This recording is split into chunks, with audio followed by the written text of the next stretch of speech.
Fantastic. Amazing stuff. I've just got the thumbs up that I am live. So, hello everyone. Thank you so much for coming to attend this chat. I hope you guys have had a kind of useful day in the run up to this, and have got a lot of value out of the talks before this, and hopefully you guys also are able to stick around for the talks afterwards. Looking at the agenda, looks like some really cool and interesting companies as well that are here to talk as well. So yeah, fantastic. So I guess to kick things off, my name's Henry. I work in the emerging talent team at Ocado.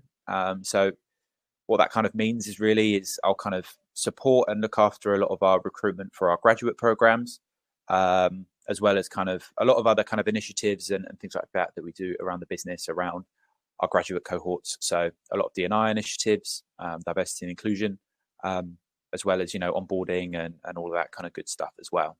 So I've been heavily involved in designing our virtual assessment centers and transitioning everything from, real life, physical assessment days into everything being over Google Hangouts or, a Zoom equivalent, and how that's all looked as well. But I guess before I kind of jump into all of the kind of tips and tricks and kind of useful information about assessment centers, I guess I just wanted to talk to you guys a little bit about Ocado as a business, how we are kind of classified in terms of, with everything that's going on at the moment, and what it means for us as a business in the kind of landscape that we see ourselves. So I guess to start off, I'll kind of define what Ocado Group really is. So obviously there's Ocado.com, which I imagine a lot of you will be familiar with. You may have seen the vans kind of going around, and we've recently done a kind of deal with M&S as well. So you may have even seen some of the Percy Pig vans that we now have that are going around and doing deliveries. But yeah, that Ocado.com is, 100% online grocery retailer. But that makes up just a portion of our business. What we've done in the background, so, Ocado.com was 100% of our business for, about the last kind of 18 years. 18 years up until about 2 years ago. And what's happened in the meantime is that we have developed the technology, the engineering, and the robotics that then goes to enable businesses to be able to do online delivery.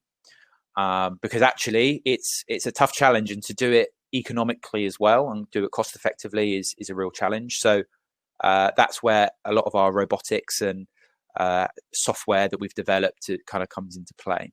So what we do now is we have Ocado.com, which operates completely on all of our systems, but we've also sold all of this technology to international clients. So Kroger, who exist in the US, Casino, who are in Canada, and a few other different grocery retailers across Europe. And essentially what we provide for them is all the technology and software that enables them to do online delivery. Because I think in the UK, we almost take online delivery as a standard, as an expectation, but overseas it's not there at all. And the reason why that kind of expectation and standard is there in the UK is because Ocado.com have kind of been doing what they've been doing, and we've been developing that technology. So I guess as well, we also provide online delivery for Morrisons. So Morrisons was actually our first client. So if you receive any Morrisons delivery, that's actually kind of Ocado's vans, and it's been packed in an Ocado warehouse. But we there's a kind of a Morrisons wrapping around it, and we kind of treat them as a client as well. So that's a little bit about kind of, I guess, the behind the scenes of what happens at Ocado. And so when COVID hit, it was demand on our entire platform absolutely skyrocketed.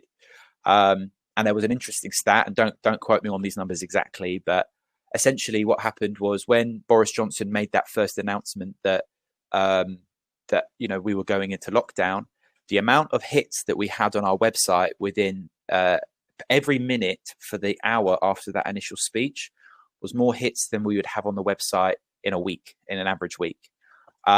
So demand's been crazy, and there's a lot of kind of conversations which our CEO Tim Steiner has been having directly with Boris Johnson, and similar conversations that a lot of other retailers would have been having in terms of how are we going to still be able to provide our service, but not only provide it to, our existing customer base, but also providing it as far and wide as we can, and to the people that deserve it the most. So, the vulnerable and people that are kind of in that high risk category as well.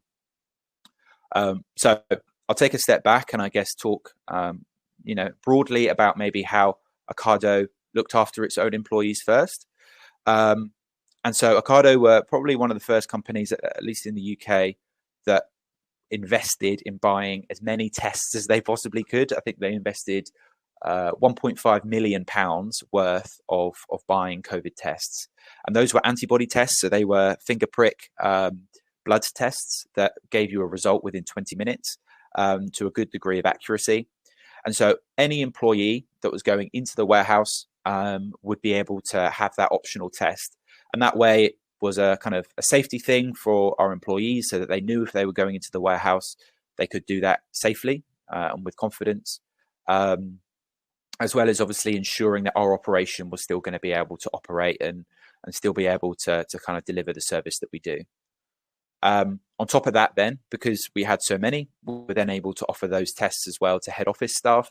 So obviously we closed our office and we have a remote workforce now, but we still had some capacity within the office if people needed to come in. And if you came in on certain days, you were able to book yourselves into those tests as well. So myself, as someone who works in HR, I think I've had probably 9 or 10 of these antibody tests, and yeah, I've come back clean every time, thank God. But yeah, so there's a lot of provisions that Ocado have put in, as well as rolling out a huge campaign for mental health as well, and understanding that there's so much change which is going in at the moment, so much potential stress as well as with everything that's going on. We ran, a whole kind of we built upon the existing kind of mental health capacity that we had, and that included things like we have an employee assistance service. And that's a kind of third-party provider, which is a 24-hour helpline that anyone can call at any time.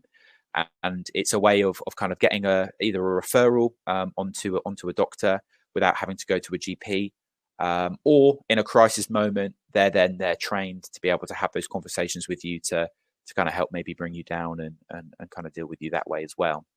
And so we already had that existing, but we then rolled that out to anybody's family and anyone that they live with as well. So if you're working from home and there are people struggling within your own household, they still have access to that platform and that service as well. And that includes internationally too. And then we ran lots of other seminars and things like that ran at the same time about dealing with change, dealing with grief, dealing with lots of other things that people might have been going through at the time as well. And that continues today as well.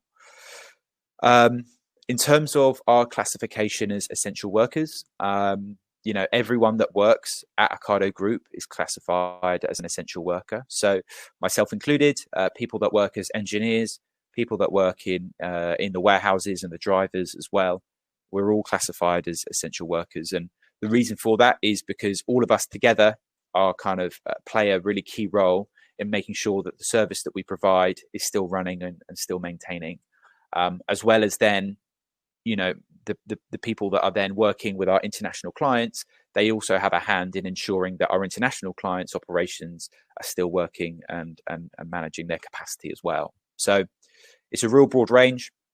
And yeah, essentially every employee that currently works at Ocado is classified as an essential worker, which enables us to kind of operate the way that we have been operating. So that's just a little bit of context in terms of Ocado and the kind of journey, I guess, that we've been on. And if there's any other questions that you guys have, anything that I might not have touched upon, I'll be more than happy to kind of answer them at the end as well.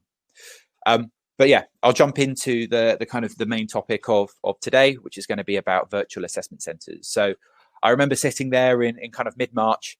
Lockdown felt imminent, but also felt like it was impossible. The idea of lockdown was like, I couldn't comprehend it.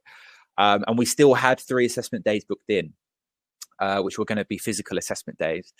And I remember my manager saying to me, we're going to have to make these virtual. And in my head, I just thought, it's impossible. How can we do an assessment center over Google Hangout calls? I couldn't really comprehend it.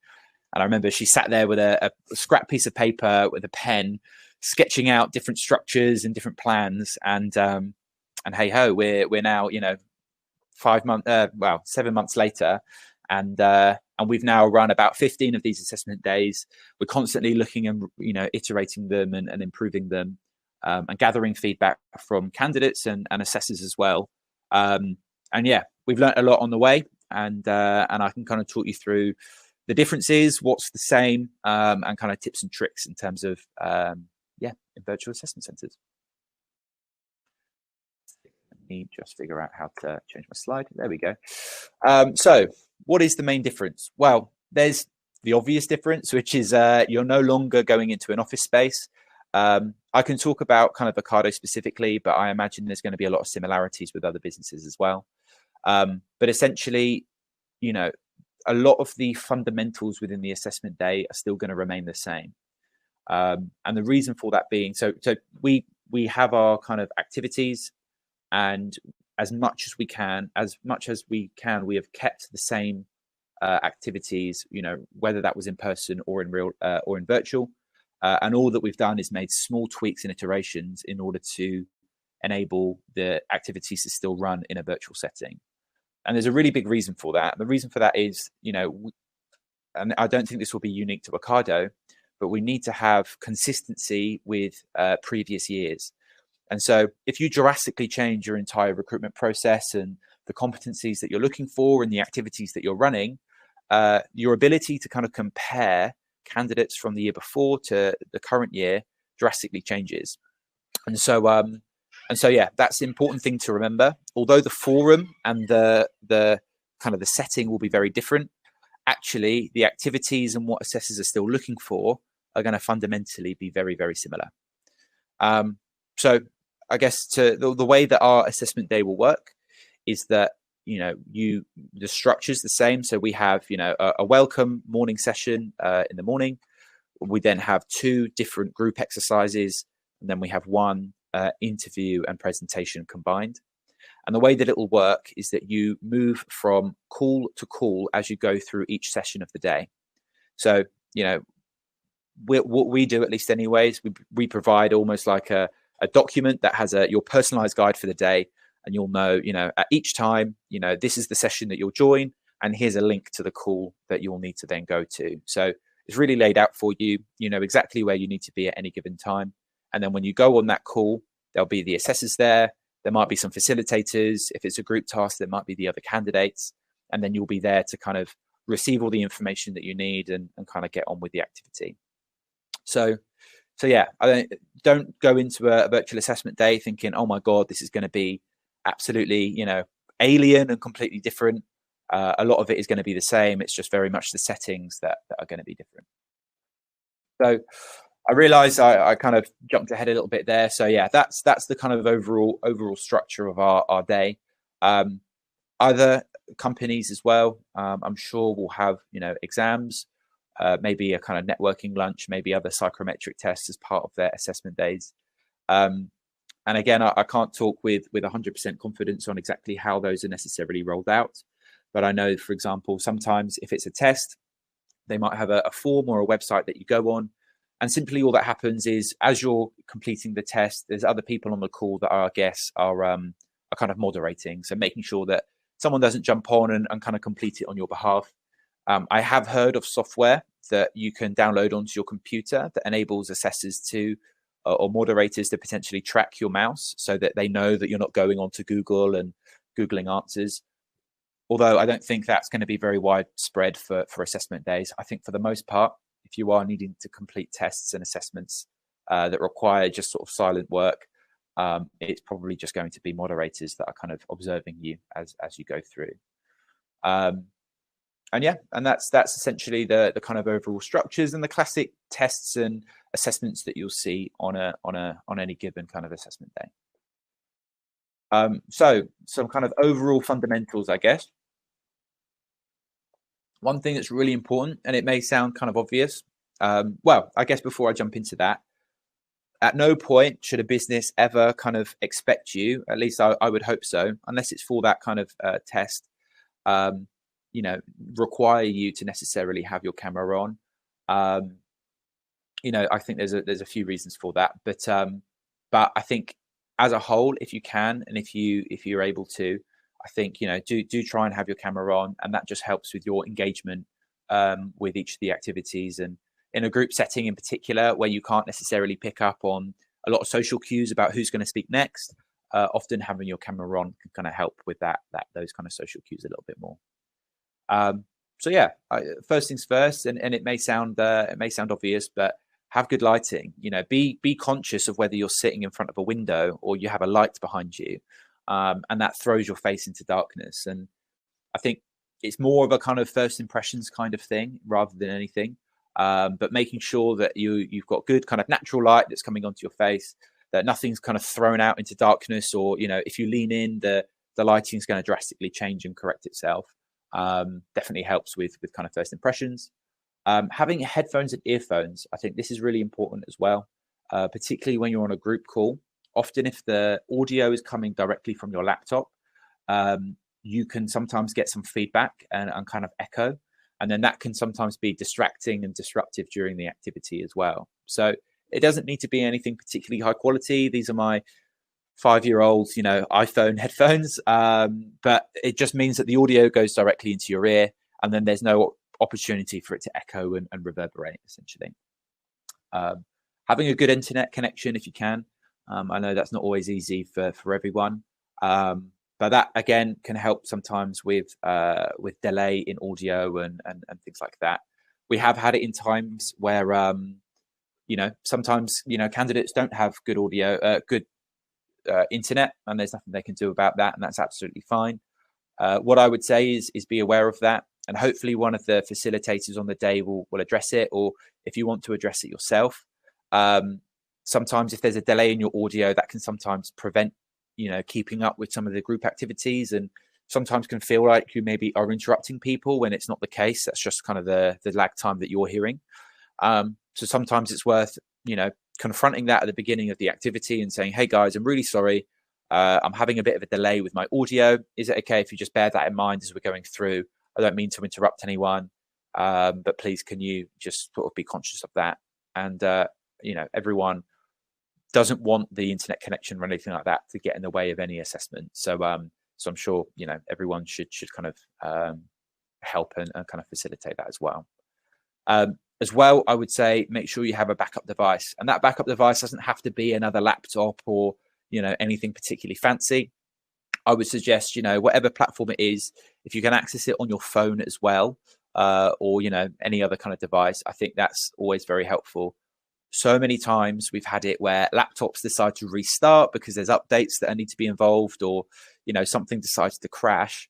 And at the very least, you might not have your full functionality, but if you're able to kind of log back in quickly in your phone, you might not be able to click around and do all the bits that, other candidates might be doing during the activity. But at the very least, you'll be able to still communicate and kind of have a back and forth within the activity as well, or potentially observe and kind of contribute that way. So yeah, having a backup device, I think is always good, and will prevent any kind of meltdown and panic if anything is to go wrong during one of the assessments.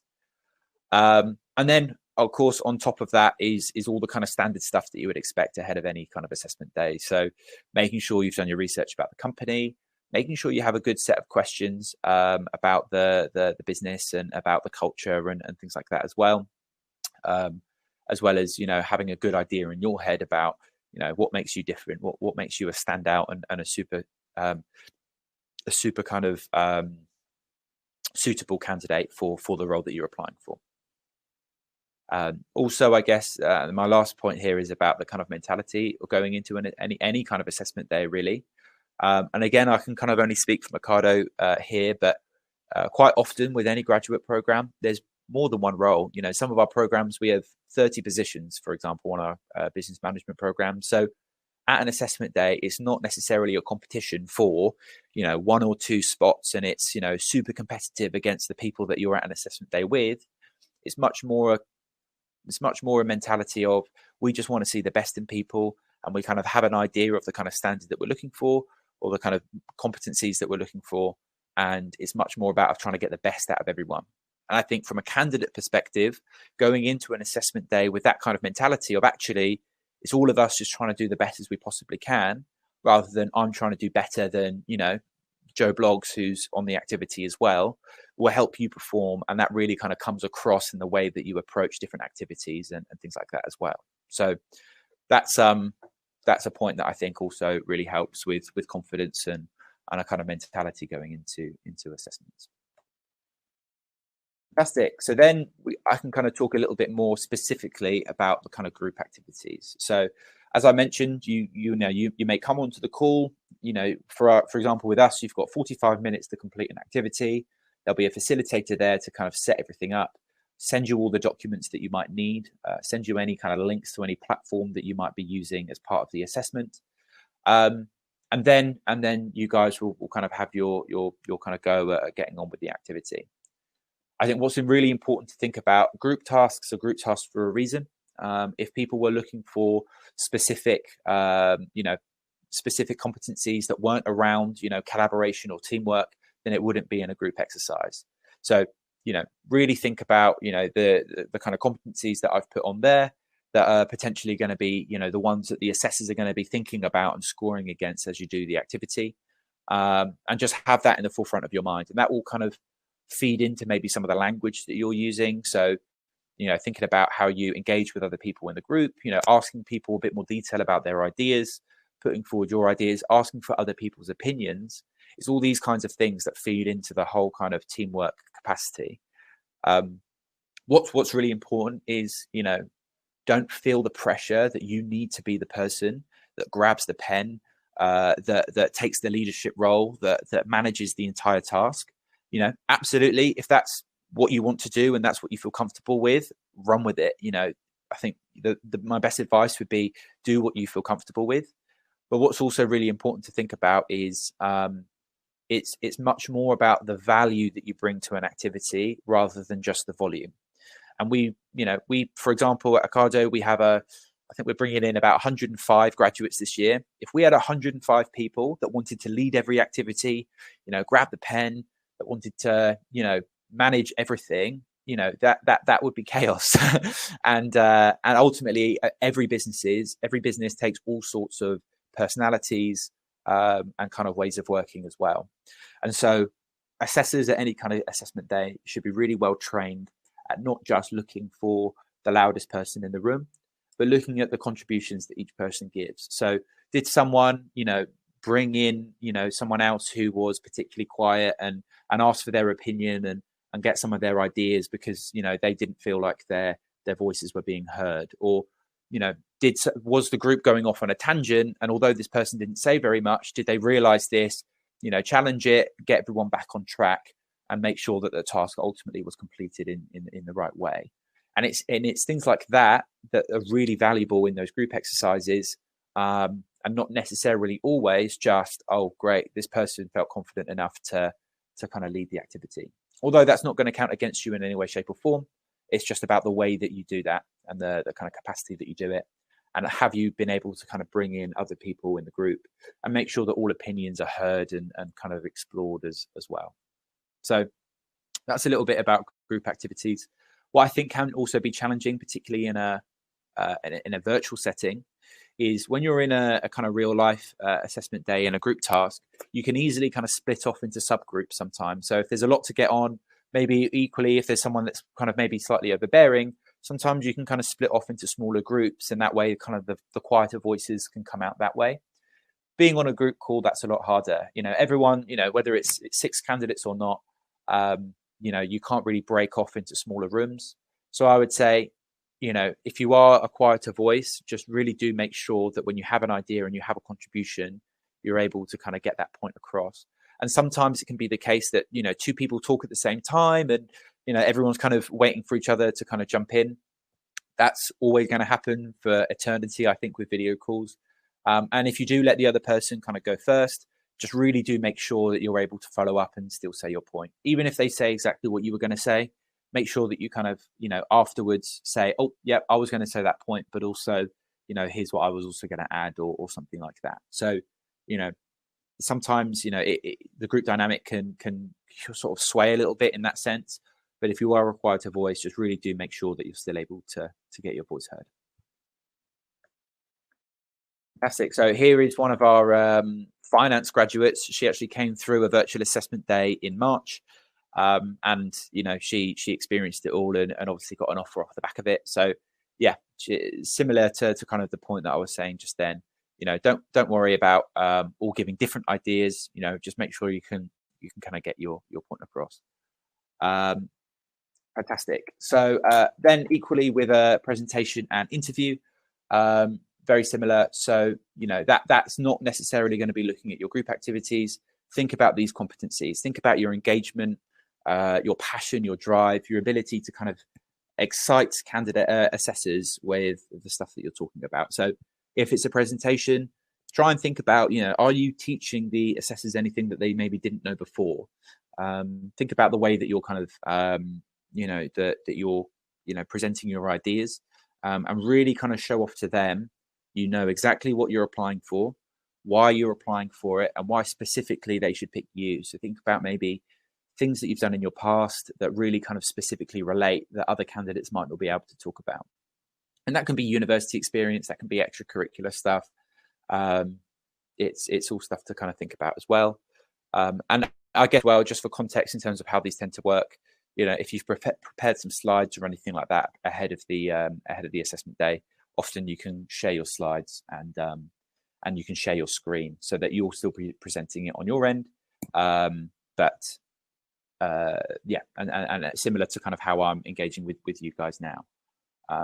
And this is also where, it's by no means an essential, because it can be quite challenging at times to have two monitors. But if you do have two monitors, that can also help quite often, because if you're sharing your screen, often that means that you can't then have the window open that has the assessors on, which is kind of expected. And that's just the way that, it has to run sometimes. But if you do also want to be able to see the assessors as you present, if you have the ability to have a second monitor, as I do now, I can see my slides up on this screen here, and I can kind of see you guys down here. That can help sometimes with just being able to see the assessors and look at who you're presenting at the same time too. So I'm conscious of time, so I won't kind of dwell on that overly too much. And again, here's Himal, who is one of our engineering grads who came through a virtual assessment day as well. This is just a point that I wanted to make, which is about, again, kind of touching on that mentality of going into an assessment day. An assessment day is a two-way street. It's as much as it is a company who wants to get an assessment of candidates and people's suitability for a role, as it is as about you guys getting a feel for a company and feeling like, is this the place that you could see yourself working and logging in or going into the office, every day for the foreseeable future. So really, in the absence of being able to go into an office space, see the colleagues that are walking around, meet the receptionist, meet the person that pours you the coffee, when you arrive, that's now massively limited from a candidate's perspective. And actually, you guys now need to almost, use opportunities as much as you possibly can to still get a feel for a company and still get a feel for the culture of any business. So speak to assessors as much as you can. If the activity's finished and there's a little bit of spare time, ask them questions, think about what's important to you and be able to kind of have a conversation with them, because those guys are potentially going to be your managers or the people that you're working closely with when you're in the business. For example, with us, what we have is we have a live call that's, throughout the entire day that has some of our grads on. So during any break that any candidate has throughout the day, they can jump on that call, ask any kind of questions that they have, and there's no assessors there, or it's not monitored or tracked, and they can ask some important questions about maybe how they felt their experience on the grad programs being. And if you have any of those opportunities, please use those opportunities, because you ultimately, this is going to be a really important decision for you guys. And it shouldn't be the case that it feels like, a business is just going to pick whoever they want. You have the capacity to pick whichever business you want as well. And it's a real shame that you guys aren't able to be in an office and get more of a kind of real feel for the buzz and the look and feel of the place. So yeah, that's and I think as well that helps with a bit of confidence. It's up to a company to impress you as much as you to impress a company. So There you go. And then this is just kind of our tagline as well, and it feeds into a lot of things to think about ahead of an assessment day. So be bold, share your ideas, be unique, teach the company something they didn't know. Think about what makes you stand out. Think about what makes you unique. Be brilliant, show your best self off. And then absolutely be you.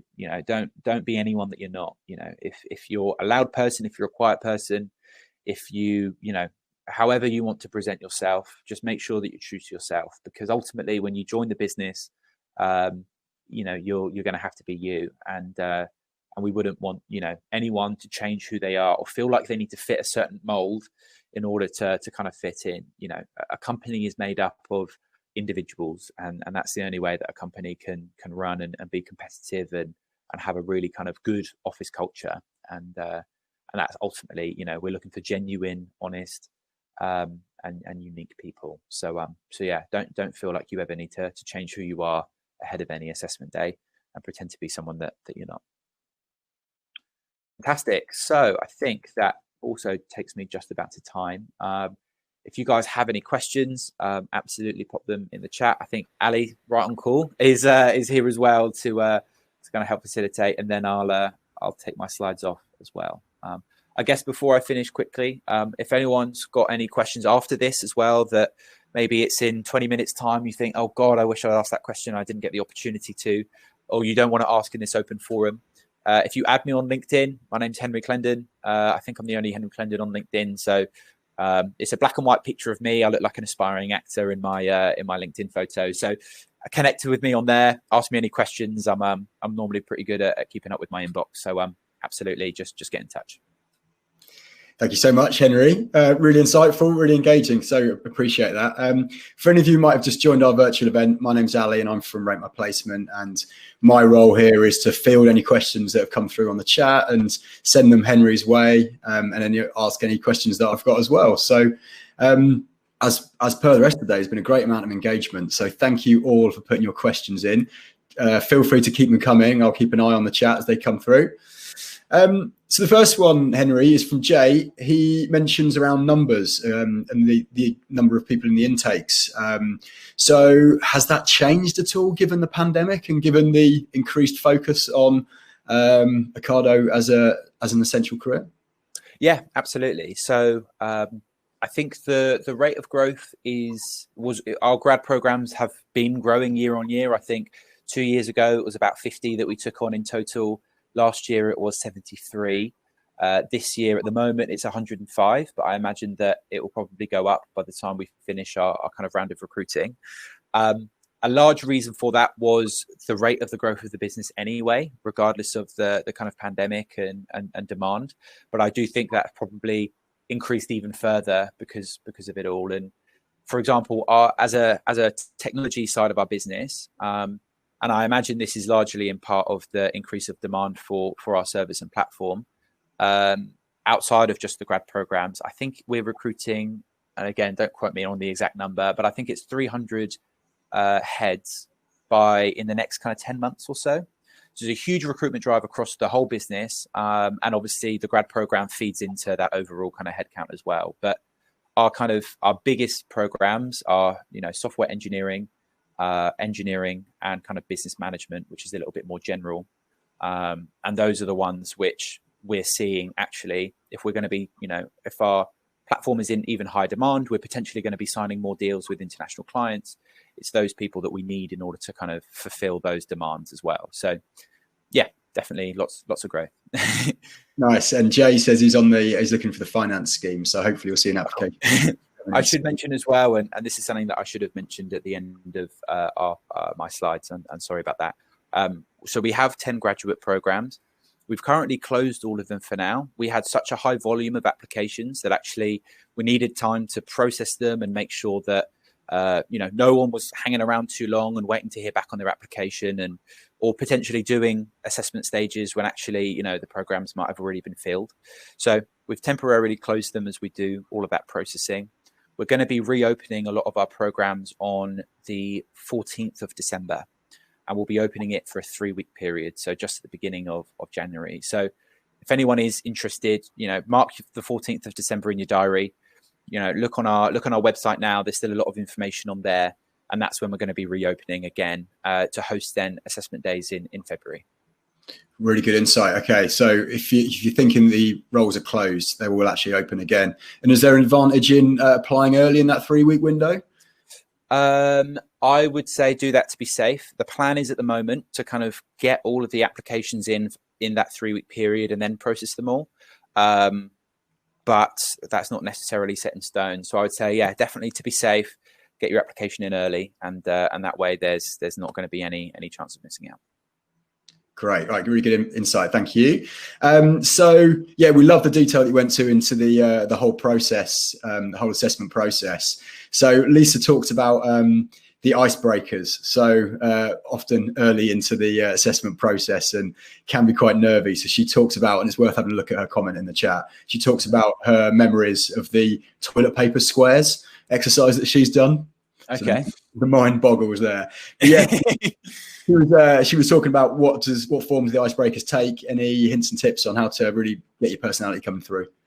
Yeah, I mean, that's a good question. And I think that's something that we are looking to improve on. When we first went into virtual assessment days, it was simply, we'll go around and say your name, what you studied, where you're from kind of thing, which what we've started doing now is just kind of introducing a little bit of tell us a fun fact about yourself, which again, could be a better, I think. We've got some really cool and interesting ones. We've had lots of people that are related to pop stars or actors and stuff like that, which has been cool. But yeah, I think that's something that we need to work on. In terms of one that we're doing for our UX program, which is cool, which is part of that UX program assessment day, is that you use an online platform that you kind of collaborate and do a design on. And so we then do our icebreaker on that platform, and people then have to draw themselves, and maybe they're holding like a football or whatever it is that they might be interested in.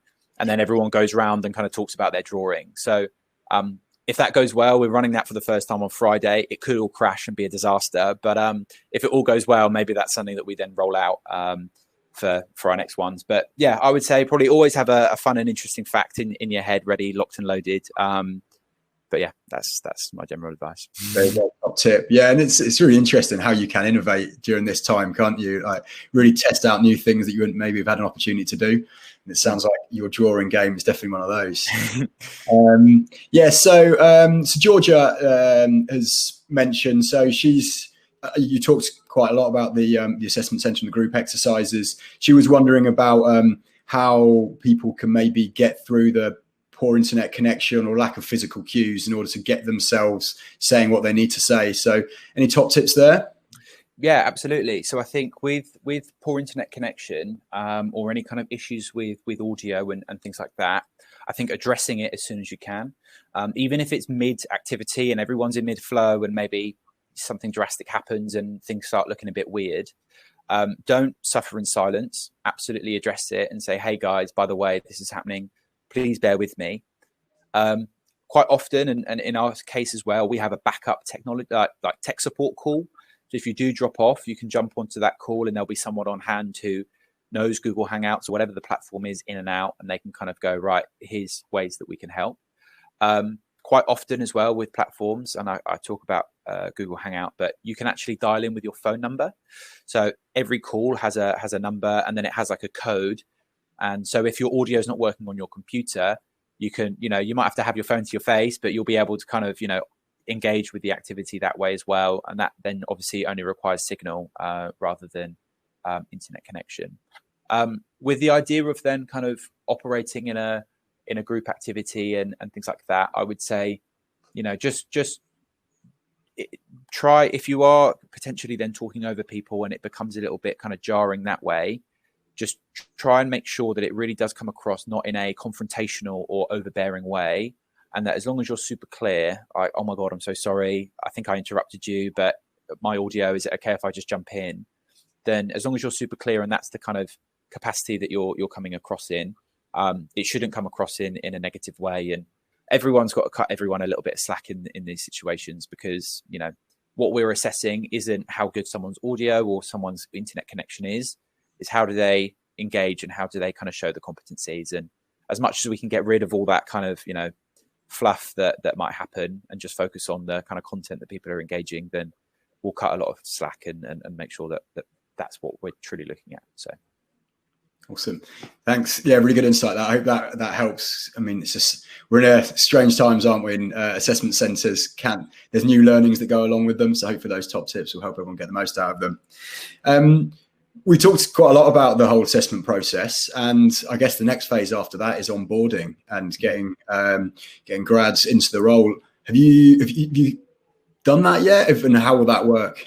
Yeah, so we have everyone starts in September. So it kind of, everything went into lockdown, just as we were making our final offers, and we still had about a 6-month period whilst we would have normally invite everyone into the office. We would have run a whole day of activities and all that kind of stuff. What I think it actually did is kind of broadened our minds of actually how much engagement we can do, rather than it being, these 1 or 2 events that happen, in the build up. Actually, there's nothing stopping us having a quiz night on a Thursday, although maybe quizzes aren't quite as popular anymore. Having, lots of other smaller events that happen that don't require people to travel all over the country and stay a night in the hotel or whatever it might be. So we have a LinkedIn group where everyone can kind of connect that way, and meet each other, but then also hosting lots of small events throughout, and a lot of them are optional. Some of them are then compulsory if they're in a little bit more detail about programs and things like that. But we'll run sessions on things like, what's it like relocating? So anyone that's, potentially going to do that can attend, or what's it like starting in a virtual setting? And those are kind of optional sessions that are specifically for grads. Quite often they're delivered by grads as well. So they're talking about their personal experiences, and they're all hosted on Google Hangouts. So I think actually our engagement's probably gone way up because we've realized our capacity to do a lot of these things. It's so much easier to organize a virtual event than it is to host one in real life and get everyone kind of moving around and stuff like that. So yeah, lots of stuff that we can do, and it just opened up a lot more possibilities, I think. Yeah, it's about adapting and making the most of the situation. Definitely. I've got to ask a question about work experience, because obviously at Rate My Placement, we're all about that. So yeah, what sort of work experience would you recommend anyone interested in your roles goes out to get, and how do they frame that in a way that helps them through the assessment process? Yeah, absolutely. It's an interesting one. So quite often at our application stage, we actually only really look for a degree and the right to work in the UK. So, whether you have that experience at that specific stage doesn't necessarily affect your application.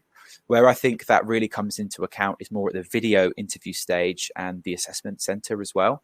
And I think what we really look for is people that have been proactive and that have a clear passion in, for the role that they're applying for. And that's even more important, I think, specifically for our kind of more niche skilled programs. So engineering, software engineering, finance and things like that.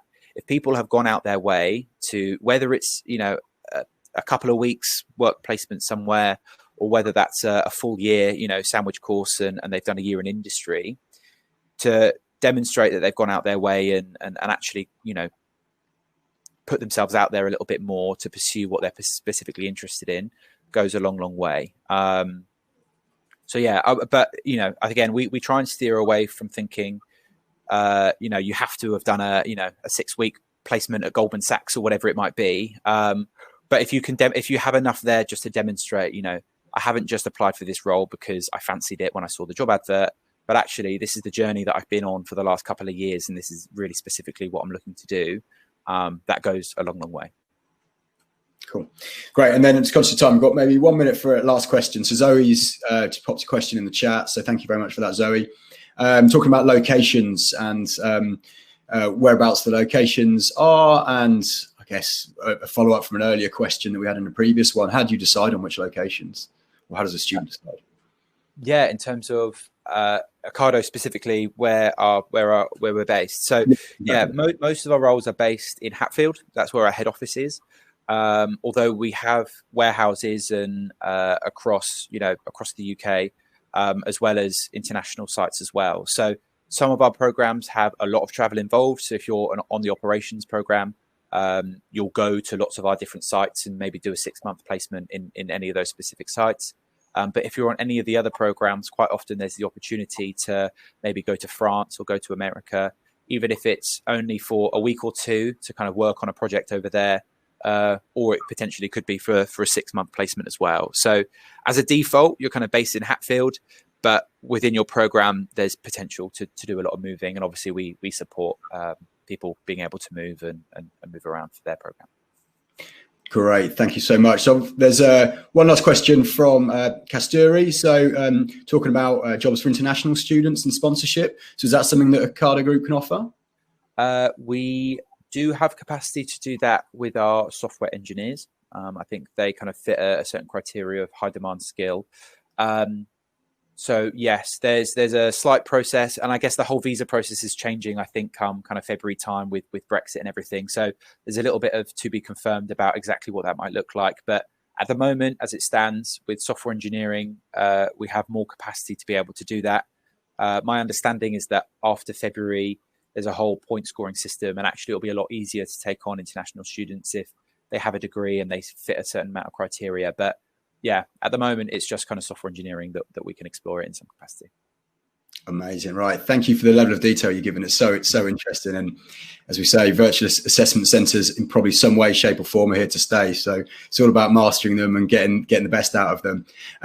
Gemma, I noticed you had a great question on the chat as well, quite specific to your situation. So what I'd recommend for you, Gemma, is going to the booth afterwards. And I'm sure Henry would be more than happy to answer that one. But yeah, that just leaves me with the opportunity to wrap up and say thank you so much, Henry. Really appreciate that. Great amount of detail, and hopefully all those who are watching are going to be much better placed to do well in hopefully your assessments, but potentially others as well. Fantastic. Thank you all so much, guys. And yeah, I'll be on the booth afterwards. So yeah, if you've got any questions, then pop in and I'll be there to have a chat. Good stuff. All right. Thanks, Henry. All right. Cheers. Nice one. Bye-bye.